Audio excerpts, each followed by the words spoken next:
আসসালামু আলাইকুম। আপনারা আসছেন, আমরা খুব খুশি হয়েছি। আজকে চিফ অ্যাডভাইজার 2টা 5-এ টোকিওতে আসেন, টোকিওর নারিতা বিমানবন্দরে। তারপরে উনি হোটেলে আসেন। হোটেলে আসার পরে ওনার পরপর 3টা মেজর ইভেন্ট ছিল। প্রথমটা হচ্ছে যে তারো আসো, আপনারা জানেন তারো আসো জাপানের former prime minister, former foreign minister এবং জাপানের খুবই ইনফ্লুয়েন্সিয়াল একজন পলিটিশিয়ান। ওনার নেতৃত্বে all parliament, Bangladesh Japan friendship League নামে যে একটা পার্লামেন্টারি গ্রুপ আছেন, তাদের নেতৃবৃন্দ এসেছিলেন প্রফেসর ইউনুসের সাথে দেখা করতে।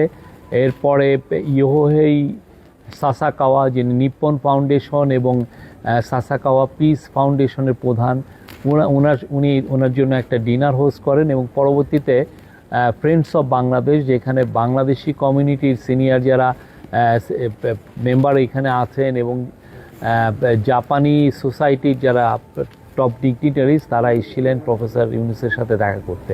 এই 3টা মেজর ইভেন্ট হয়েছে। তো প্রথম ইভেন্টটা খুবই ইম্পর্টেন্ট এই জন্য যে তারো আসো জাপানের যে পার্লামেন্টের খুবই influential member of Japanese parliament. জাপানের যে এলডিপি যে দলটা আছে, দলটায় তার যে ফ্যাকশন, এটা খুবই লিডিং একটা ফ্যাকশন এলডিপির মধ্যে। তো তারও আসল নেতৃত্বে এসে যে আলাপগুলো হয়, পুরো আলাপটার ফোকাসটা ছিল হলো বাংলাদেশের যে জুলাই পরবর্তী যে অভূতপূর্ব যে চেঞ্জ এসছে, সেটার ছিল হলো মূল ডিসকাশন পয়েন্ট। এখানে পলিটিক্যাল স্ট্যাবিলিটির কথা আসে। প্রফেসর ইউনুস বলেছেন যে বাংলাদেশ এখন অনেকটাই পলিটিক্যালি স্ট্যাবল একটা দেশ, এবং যার ফলে আপনারা দেখেছেন যে ফরেন ডাইরেক্ট ইনভেস্টমেন্ট আসছে। জাপানের তরফ থেকে তারও আসো বলেছেন যে জাপান আরও বাংলাদেশে ইনভেস্টমেন্ট করতে চায়। বাংলাদেশে অলরেডি 300টি জাপানিজ ইনভেস্টমেন্ট আছে, 300টা, এবং আরও অনেক বেশি হবে। এবং সেই জন্য তারা খুবই স্ট্রেস দিয়েছেন ইপিএ, মানে ইকোনমিক পার্টনারশিপ এগ্রিমেন্ট বাংলাদেশের সাথে খুব দ্রুত। তো আমরা আমাদের যে একটা প্রেস রিলিজ আমরা দিয়েছি, তাতে আমরা বলেছি যে এটা অগাস্টের মধ্যে আমরা নেগোসিয়েশন কনক্লুড করে 22 সেপ্টেম্বর এই এগ্রিমেন্টটা হবে। এবং এই এগ্রিমেন্টটা হলে যারা এই যে গ্রুপটা এসেছিলেন তারও আছে, তারা বলেছেন যে এর ফলে জাপানের থেকে আরও অনেক বেশি ইনভেস্টমেন্ট বাংলাদেশে আসবে। কারণ ইপিএর মাধ্যমে যেটা হবে যে বাংলাদেশ অনেক ট্যারিফ সুবিধা পাবে, এবং বাংলাদেশে যে জাপানিজ যে কোম্পানিগুলো যারা ইনভেস্ট করবেন তাদের জন্য বিশেষ সুবিধা থাকবে। এছাড়া ইলেকশনের বিষয়ে আলাপ হয়। প্রফেসর ইউনুস জানিয়েছেন যে ইলেকশন ডিসেম্বর থেকে জুনের মধ্যে হবে। উনি বলেছেন যে তার গভর্নমেন্ট অলরেডি বিভিন্ন এরিয়াতে সিরিজ আকারে ইনভেস্টমেন্ট করেছেন।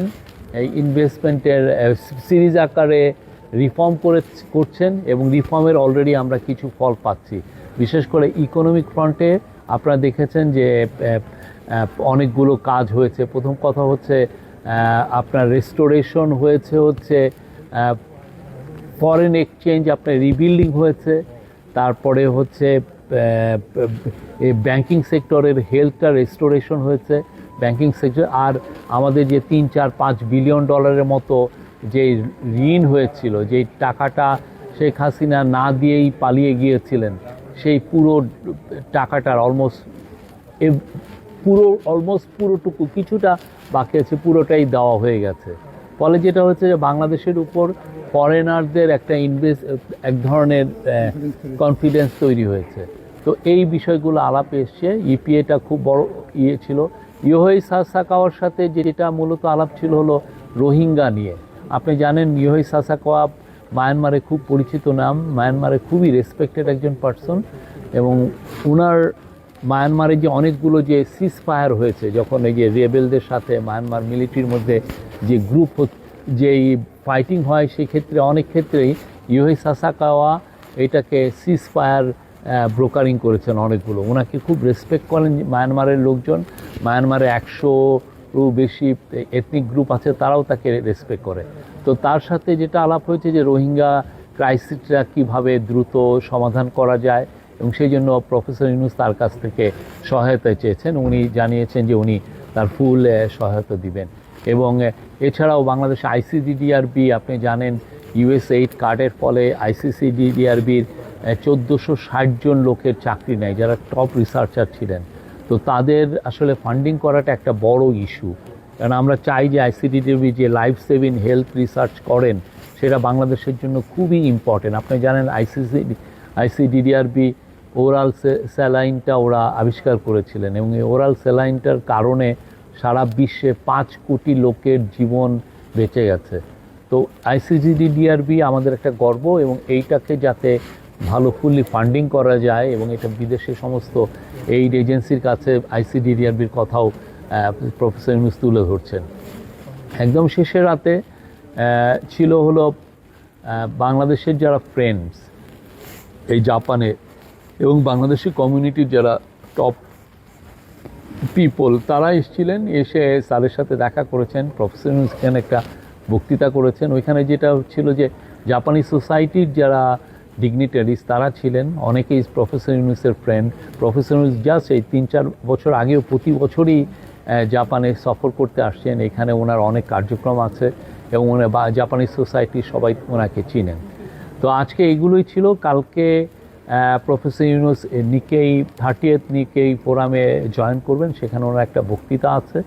পরবর্তীতে উনি আরও কিছু জাইকার প্রধানের সাথে ওনার একটা মিটিং আছে শেষের দিকে, এবং মাঝ বরাবর উনি হিউম্যান রিসোর্সের উপর একটা সেমিনারে জয়েন করবেন যেখানে জাপানিজ মিনিস্টার এবং জাপানিজ অফিসিয়াল থাকবে।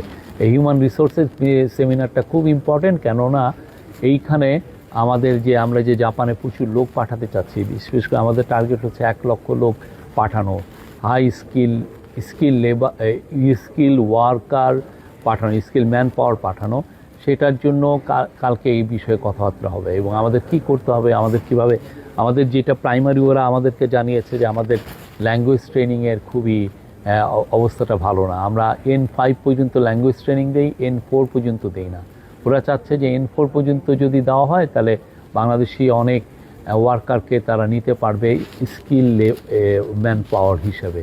তো এই জায়গাটায় উনি এমফাসিস করতে চাচ্ছেন এবং কালকে এটা নিয়ে অনেক আলাপ হবে কী করলে। অলরেডি এখানে জাপানে আসার আগে প্রফেসর ইউনূস একটা টাস্ক ফোর্স করেছেন জাপানে কিভাবে দ্রুত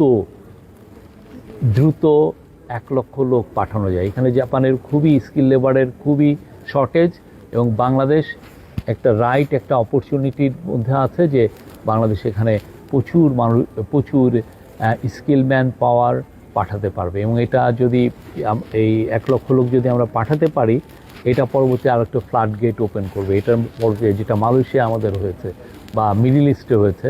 তো প্রফেসর ইউনূস মনে করছেন যে এটা আমরা যদি ল্যাঙ্গুয়েজ ট্রেনিং যদি খুব ভালোভাবে নিতে পারি তাহলে জাপানও সেরকম একটা বড় ম্যান পাওয়ার মার্কেট হবে।